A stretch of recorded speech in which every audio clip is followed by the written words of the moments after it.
At the Coliseum, a lot of the action happens after the game ends. A crew of about 24 Coliseum operations staffers got to work immediately after the end of a recent Central Illinois Drive basketball game. They're taking apart what's essentially a paint-by-numbers puzzle, a job that takes a lot of muscle and a lot of organization. And today they've only got about 2 hours to do it, because the Blaze hockey team plays their final home game of the season tonight. Going from basketball to hockey is usually 2 to 3 hours, depending on how quickly we can get the chairs up off the floor and get it started. That's the hardest part, is getting it started. And the Central Illinois Drive basketball team only began this season, putting added demand on the operations team, especially for Drive Blaze doubleheaders. And that operations crew needs to be careful not to damage the pricey hardwood court. Each column stacks on its own cart, and each cart is numbered and then brought back in a specific order into the back dock. Over the ice, there's a bunch of wooden boards that are all pieced together to cover the ice.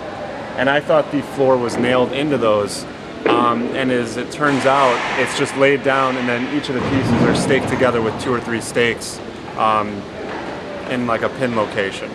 Actually, probably the easiest would be going from basketball to hockey.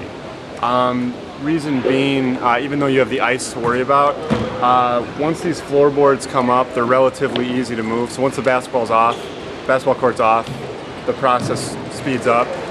When you go from, say, like hockey to football, the football field is really, really difficult to manage and really, really difficult to arrange. It's basically a massive carpet that you have to piece together rather than small boards.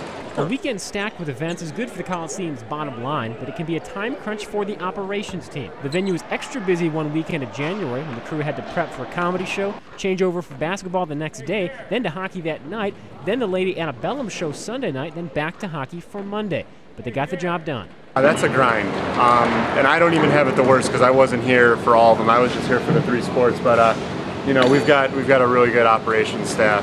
Jim Appio does a good job heading it up, and then Eric Shannon is another one of the kind of in the trenches supervisor. He does a real good job organizing the guys and getting everyone motivated and going.